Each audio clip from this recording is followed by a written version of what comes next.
यहाँ पर आपको खबर दें, चीनी कंपनी चेंगडू ने पंजाब में $700 मिलियन की सरमाया कारी पर रजामंदी जाहिर कर दी है।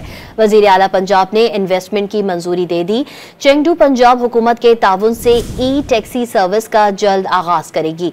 मजीद जानते हैं डॉन न्यूज के नुमाइंदे अदनान शेख से। जी अदनान, बताइएगा क्या तफसीलात हैं आपके पास?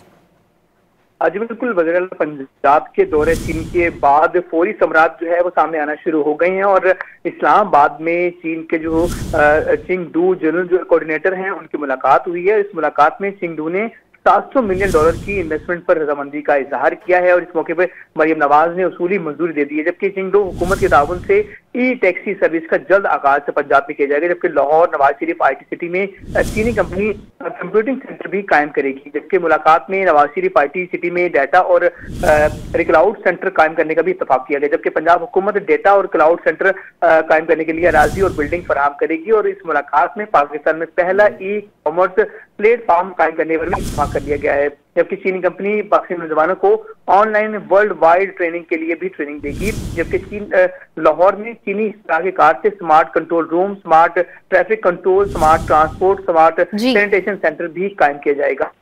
इस मौके पर मरियम नवाज, वज़ीर ट्रांसपोर्ट बिलाल अकबर और वफ्द के दौरे जो है जिन्होंने दौरा किया चीन का वो भी मौजूद थे। और इस मौके पर जो है फेज 2 में नौजवानों को आर्टिफिशियल इंटेलिजेंस टेक्नोलॉजी से मुतारिफ करवाने के लिए AI इंडस्ट्री सेंटर भी कायम किया जाएगा। जी।